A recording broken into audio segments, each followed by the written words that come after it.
Time for some spoopy Sunday. We'll be watching MrBallen's The Valley of the Headless Men. It keeps on popping up on my recommendations, so it got me curious. Ba-da-bum-bum-bum.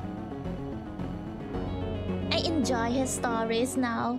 Located in the far northwestern section of Canada is the aptly named Northwest Territories. It is a massive swath of land that virtually nobody lives inside of. To make that point crystal clear, consider the following. The country of Germany has a population of 83 million people, give or take. The Northwest Territories is 4 times as large as Germany, but only has a population of about 50,000 people. In addition to being this huge and mostly unoccupied space, the Northwest Territories are almost completely wild. Think dense forests, huge mountains, massive rivers and lakes, and lots of really big animals. Even for highly experienced outdoors men, don't tell me there's spiders there. Big spiders. Holy shit. The Northwest Territories can be a truly hazardous place. And within this truly hazardous place, there is one part that is the most hazardous. And it's right in the middle of the Northwest Territories. And it's Don't you think that most of the forests that people frequent are more like a park or a forest reserve? Because denser forests have dangerous animals, right? This 11,000 square mile stretch of just pure wilderness that's called the Nahanni Valley. In 1976, the Nahanni Valley was made into a national park. But don't let that fool you. This is not some family park that anybody can go to. There are no tourist accommodations, so there's no hotels, there's really nothing inside of it. And there are no roads that lead into this park. The only way you can get inside this valley is by plane or by boat or by very stressful and difficult overland hike. But for those it may be thought of Jurassic Park. Those who are able and willing to make the effort to get inside of this valley, you have the opportunity to explore one of the most beautiful places on the planet because this section of the world is almost completely untouched by man. It is really nature at its purest form. However, there's a catch. This valley is said to be haunted. Over the last 10,000 years, the handful of native tribes that have attempted to settle inside of the Nahanni Valley have all either suddenly disappeared without a trace, like the Naha tribe that literally overnight just was gone, leaving behind their shelters, their food, their supplies, just gone. No one knows what happened to them. Or the tribes have abruptly fled, claiming they were being terrorized or stalked by creatures lurking in the forest, like these white demons and these large wolves they called wahilas. Now, of course, this just sounds like folklore, and it might very well be that that's all it is, folklore. But starting in the early 1900s, some very strange things started happening in the Nahanni Valley that were not folklore. These things happened, and they were horrifying. These were horrifying, real events. And they might, depending on your viewpoint, give credit to some of the theories that the native tribes people have about this valley, which is there's something evil lurking out in this forest.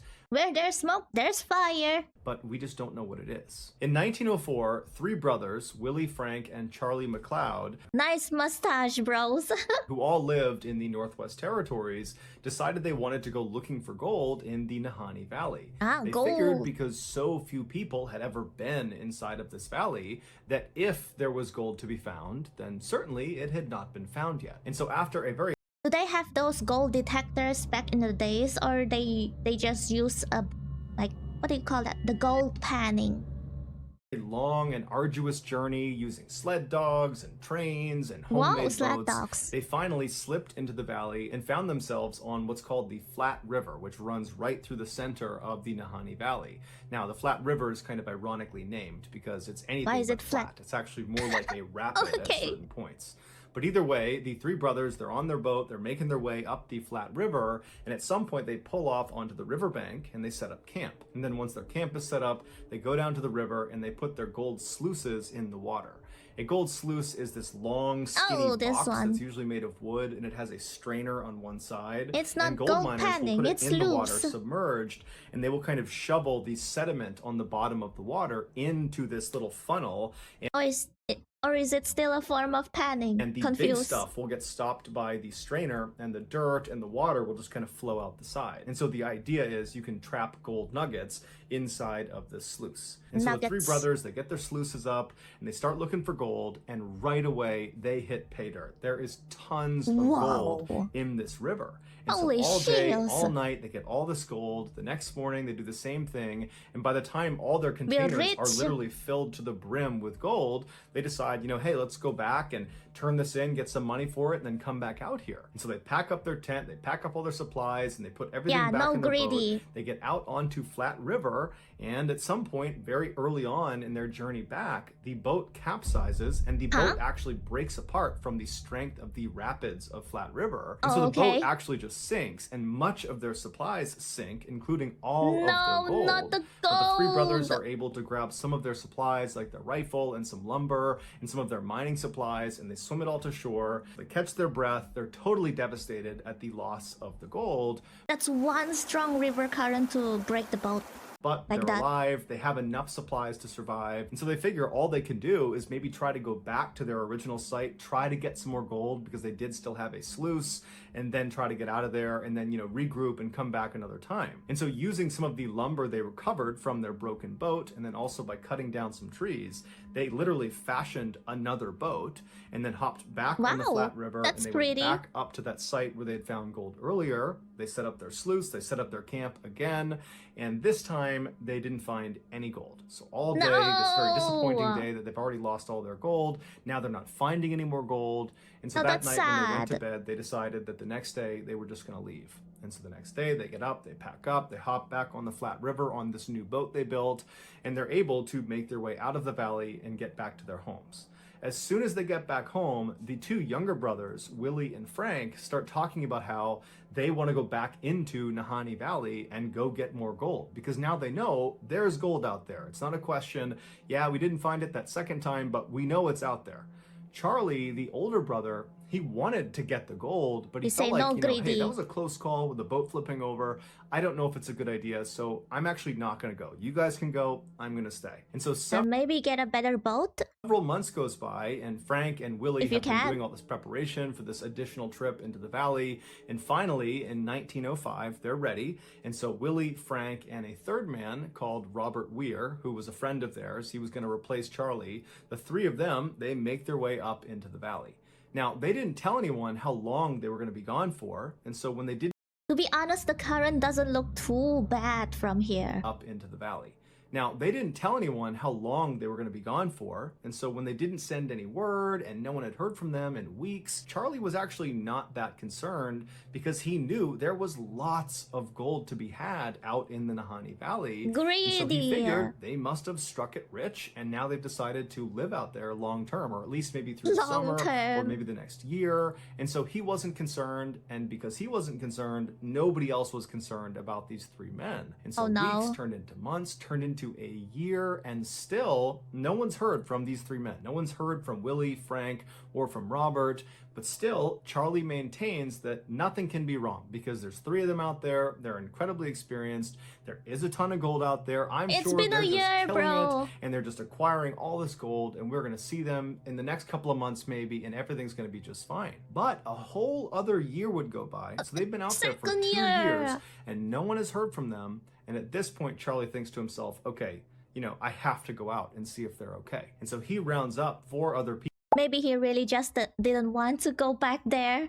People from his town, and he mounts an expedition to head back into the Nahanni Valley to go find his 2 brothers and find Robert Weir. Charlie and his search party eventually, after yet another long and arduous journey, they get into Nahanni Valley and they get onto the Flat River. And so they start making their way upstream along. Did you see the title of the clip above just now?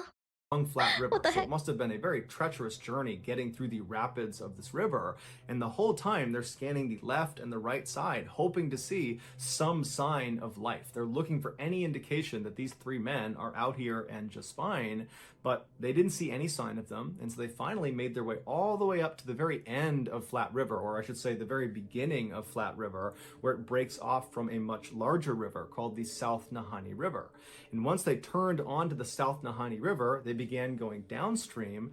And again, they're looking on either side for any sign of these three men. There's no sign of them.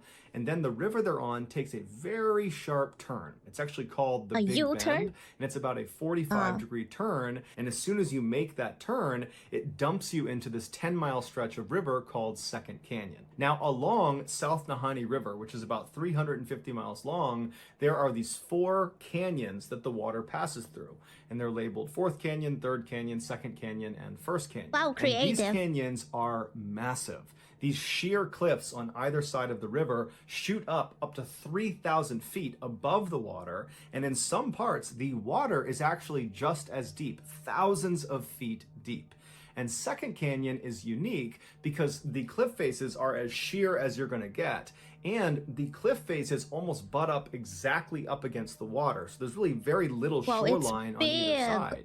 So once you're in this 10-mile stretch, you're basically boxed in. You have thousands of feet of water below you. You have these massive cliffs on either side, and there's really nowhere to go. You need to get through this section of the river before you can effectively get onto the shoreline and take a break from being in the boat. And along these cliffs are these openings you see high up all over the cliffs on both sides that are openings to these massive cave systems inside of these thousands of feet tall cliffs. Are they humans and because in of there? how difficult it is to not only get to Nahanni Valley, but also to get up to these different cave openings, nobody's gone inside of them. We don't know what's inside of these caves, save for the few that are down low enough that people can explore.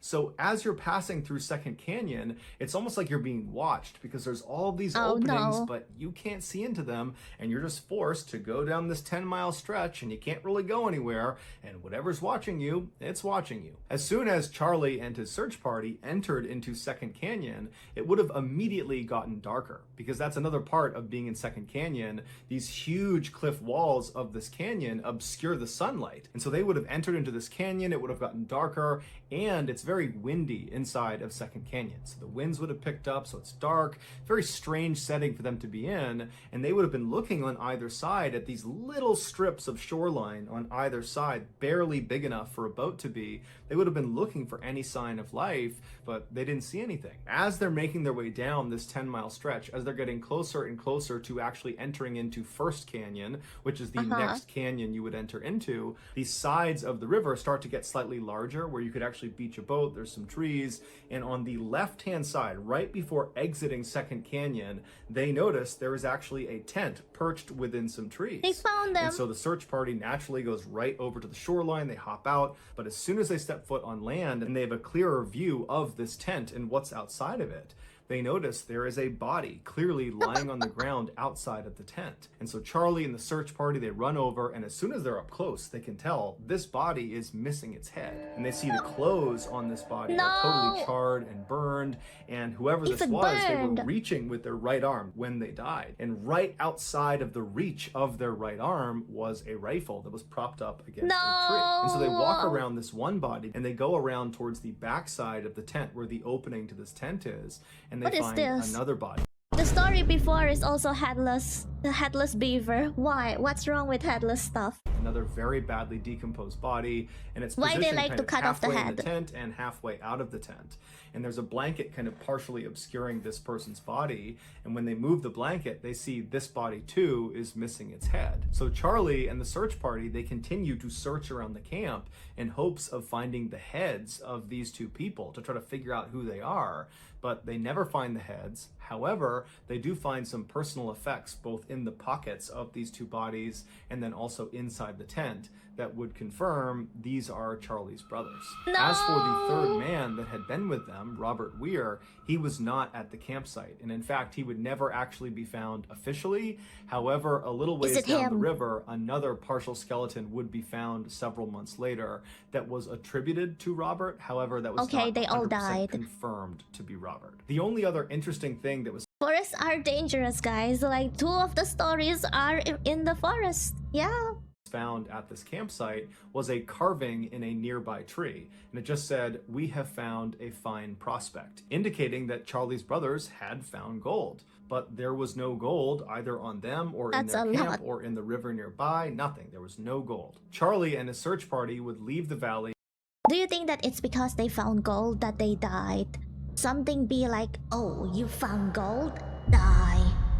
And get in touch with the mounted police who would come out to the site where the brothers had been found. They would launch an investigation, and ultimately they would come to the conclusion that all three of these men, the two brothers and Robert, had starved to death, and then after they had perished, animals had taken them off, which is why Robert was found so far away and why the skulls were missing from the two brothers. Now, Charlie did not believe that. He believed they had been attacked by native tribes in the area, but the police were not buying that. They said this was a natural thing, this was an accident, and so that's that. When the story of these two decapitated men made the news, people went crazy about this. People were very divided about what they thought really happened. There was Isn't it like charred?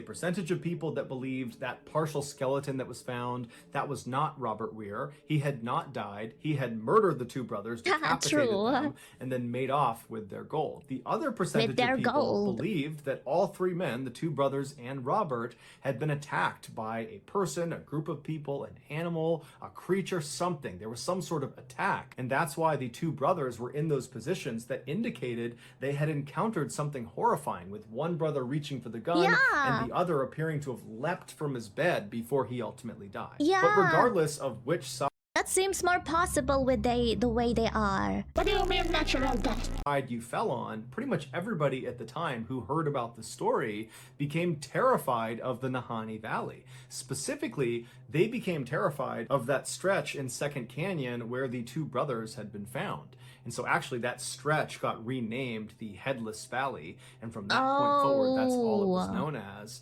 And so even though there were obvious gold prospects in the Headless Valley and all along the South Nahanni River and the Flat River, people after this story broke were just not prepared to risk going in there and potentially becoming another victim. And so people kind of stayed away from Nahanni Valley. 8 years later, though, in 1913, a gold prospector named Martin Jorgensen decided, you know what, I'm not going to let some scary stories about some headless men and ghosts and killers on the loose. I'm not going to let any of that get in the way of me taking gold out of Nahanni Valley. So, all on his own, Martin makes the arduous trek inside of Nahanni Valley. He makes his 3 people died, and he'd be like, nope, I'm going it solo. I'm gonna conquer this valley and take gold solo. His way up Flat River, and he finally finds a spot about 70 miles upstream of where Headless Valley was, and he actually built a one-room cabin because he was going to stay there through the winter, and then the plan was he would meet up with his partners the following summer. And so right after he got there, he set up his sluices and he started mining for gold, and apparently he found a lot of it because he sent word back to his partners outside of the valley that he had made it rich. And so his partners were really excited to meet up with him the following summer and see how much he got, because they planned on going back into the valley with him that summer. So that summer rolls around, his partners go to the meeting spot right outside the valley, but Martin doesn't show up. And so his partners, they stay outside at this meeting space for several days until finally, when he doesn't show up, they decide, we have to go in there and see if he is okay, because at this point, he should have been here. There's no excuse. And so they end up going into the Nahanni Valley. They make their way up Flat River, and they go roughly to the area where they knew he was staying based on like something is protecting the gold. They don't want you to take out the gold. The message he had sent earlier, he had described where he was staying, and they actually found his cabin. Or I should say they found what was left of his cabin. His cabin had been completely torched, burned to the ground. Look at it, it's burned! On the ground next to the burned out cabin was the burned out remains of another headless corpse. And this corpse belonged to Martin Jorgensen. The police Don't tell me the police still gonna stick with that natural death story, bro. Huh? Did a thorough investigation, but they were never able to determine what actually killed him. The police did not connect Martin's death with the two McLeod brothers' deaths, even though they were all decapitated. They were in roughly the same area, and it happened within a few years of each other, and they looked very, very similar. Even though that all was true, the police said, nope, these are totally separate. Martin died. I think they did not want to investigate the case more because it's quite dangerous. On the other hand, Martin did venture into the Headless Valley on his own volition. Even though he knows that it's called the Headless Valley because people died there and was decapitated.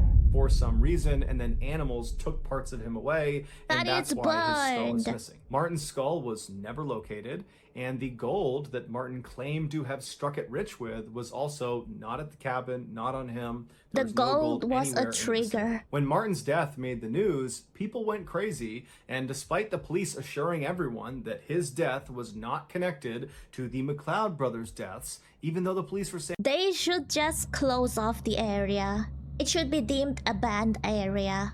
That the public didn't see it that way. It was just too easy to connect one decapitation with two other decapitations that have happened close together in a relatively short time frame, and so a lot of people assumed there must be a killer on the loose somewhere in Nahanni Valley. 7 years later, in 1921, the rumors of a killer on the loose were still alive and well when gold prospector John O'Brien and his partner decided, you know what, despite the rumors YOLO of the so-called killer or whatever's going on in the Nahanni Valley, let's go into the Nahanni Valley and try our hand. Let's try to get some gold. And so the two of them made their way into the valley, and they set up camp in Headless Valley, not far from where the McLeod brothers had been found decapitated. So they set up their camp, and they're there for a couple of days. They're doing well. They're finding gold. And then at some point, John tells his partner that he's going to go out and check all of their traps along the river, and he'll be back in about 8 or 9 days. And so his partner waits 8 or 9 days, and John doesn't come back. And a couple of days after that goes by, and now John's past due, and so the partner decides he has to go out looking for him. And so there was another gold prospector in the area, and so this partner contacted him, and the two of them went to the river and began walking upstream until they found John. And he had frozen to death, but it was very interesting the way he was positioned. He was sitting in front of this obviously previously lit campfire. He wasn't hunched over. He didn't look like he was in pain. He looked like he was just enjoying the fire. There was nothing on his face that indicated discomfort or pain or fear. Did someone spray liquid nitrogen or something, huh? He was even holding the matchbook in his hand. It was like he was just sitting there enjoying the fire when something caused him to suddenly freeze.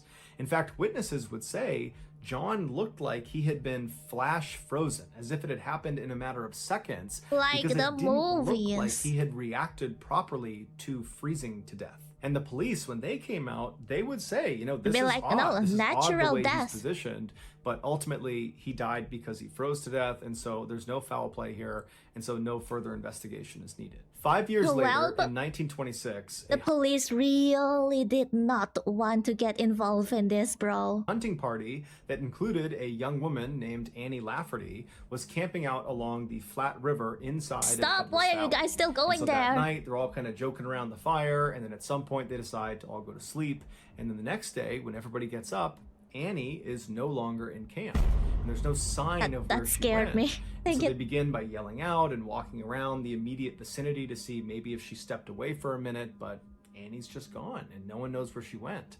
And so the hunting party spends the rest of the day looking for Annie, but there's no sign of her. They ultimately leave the valley. They tell police. Police come out. There's this huge search, but Annie's never found. Several months later, a man named Charlie, who happened to have been out near Flat River, near this hunting party when they were out there. Another but Charlie himself was not in the hunting party. He didn't know Annie. He was just in the vicinity. He overheard someone talking about a member of that hunting party, specifically a woman, going missing. And when he heard that, he knew he had to tell police what he had seen that night out near Flat River. A witness? He goes to police, and he explains that that night when he knew there was this hunting party over there, he could hear them, he knew they were over there. He said at some point he went to bed, and then he woke up when he heard the sound of rocks falling into the river in front of him. He was sleeping along the river's edge. So he sits up and he looks out across the river. It's totally dark, but there's some moonlight, and he's kind of looking around wondering what's causing the sound, but he can't see it, and then he hears it again, and he can tell it's off to his left. And these are not huge rocks. These are like medium to small size rocks, like rocks you could just pick up and throw. And so he's looking, and all of a sudden he sees maybe a couple hundred yards away through some sparse trees, he he sees a naked woman, a white naked woman, Okay. running on all fours up this mountainside. And as she's That's running scary, up the bro. mountainside, her feet and her hands are knocking little rocks into the river down below. She's right on the edge of this cliff. And as she's running up this hill, she stops and she turns and he gets a good look at her face. And Charlie would say he was so taken aback by her face. It looked like she was possessed. There was something wrong with her face. And so Charlie instinctively ducked down and chose not to follow her, even though he knew anybody running naked anywhere in the wilds is doomed. But he felt like he could not go near this woman. There was something wrong with this woman. And so the police, they take this story down and they say, hey, this is what Annie looked like. And Charlie would say, I think that's her. I think that matches her description. And so universally, it's believed this woman galloping up this hillside in the middle of the night naked was Annie. The police ultimately would not investigate Annie's disappearance any further because at the time Charlie was telling them this piece of information, she'd already been gone for months, and the assumption They really did not want to get involved. Maybe they know something. Or maybe it's just instinct. The primal instinct tells them not to go. was she was dead. 4 years later, in 1931, another gold prospector decides to try their luck in Headless Valley. Here we go a man again. named Phil Powers. He makes his way into the valley. He finds a spot off of Flat River. He builds a cabin, and then shortly thereafter, his They all cabin have time burns to the build ground. the cabins, bro. And then shortly thereafter, his cabin burns to the ground with him inside of it. Now, his skeleton was intact, but the strange thing about his death is based on the origin of the fire, which would have been on the roof. He should have had an opportunity to climb out of the cabin before it burned down, giving rise to the theory that he was actually dead before the fire started. However, the police said this was an accident caused by Phil doing something with the stovepipe that led to it catching on fire, and this was just all one big accident. But the vast majority of people that have followed along to this point with all of these strange deaths, they were just not buying This place should just be banned. it. 5 years later, in 1936, two more gold prospectors, William Epler and Joseph Mulholland, they entered the Headless Valley to try their luck. Bro, too and strong. shortly after arriving and getting set up, they went missing. A search party came out to look for them, and they found their cabin, and just like Phil Powers, it had burned to the ground, but William and Joseph were not in the ashes. They were not anywhere nearby. In fact, they were never found. No one has any idea what happened to them, and no one knows what caused the fire. 9 years later, in 1945, yet another gold prospector named Ernest Savard entered the Headless Valley to go looking for gold, and then when he did not leave the valley for an intended rendezvous with some of his partners went None of them survived taking the gold out, bro. looking for him, and they would find him inside of his sleeping bag, laying down, decapitated, right along the Flat River inside of the Headless Valley.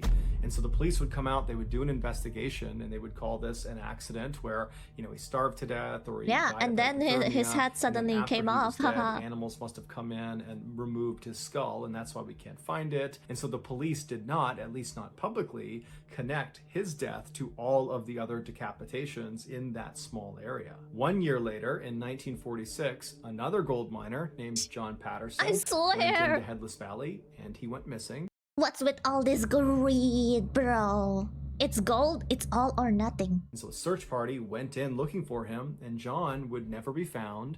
But on one of the last nights that the search party was in the Headless Valley, they were camping out near Flat River. Give me some native tribes people came into their camp, and they warned them about some white figures that were walking around the valley that night. They're down near the river, they're out in the forest, they're kind of all around here. So you really need to be careful. You don't want them to see you. And then these tribes people just left. And so the search party is absolutely horrified. They know about the rumors of this place. They're out here looking for someone that's gone missing in this place. Dang. All night, all they hear are distant howls and screams that they hadn't heard in the previous nights. That got They're me hearing goosebumps. these wailing sounds coming from all around them, like these things that are out there were intentionally trying to scare them to get them to leave. It felt like they were not supposed to be there. The next day, first thing when they got up and they left, the leader of that search party would say he just felt like the whole valley was totally sinister, and that constant wailing they heard the night before, he said he will never forget. From the mid-1940s onward, there have been far less strange incidents reported inside of Nahanni Valley, But one could attribute that to the fact that far less people have been going into Nahanni Valley ever since the 1940s. It should be and closed. in recent times, huge segments of the park have been permanently closed. Yeah, the park finally. has said the reason they're doing that is to protect that segment of the park. But other people have speculated that at least part of the reason why they're closing these segments, many of which are right near the Headless Valley, is because they're trying to protect people from getting anywhere near whatever it is that's lurking inside of that park. But regardless, I think that some quote-unquote brave people will still go in there because of greed. Regardless, it is still a fact that over the last century, there have been dozens and dozens and dozens of people that have either gone missing or who have died under very mysterious circumstances inside of this valley. And the truth is, nobody knows why. So that's going to do it, guys. If you found a secret in today's episode, let us know in the comments section what it is and where you found it. So give us the...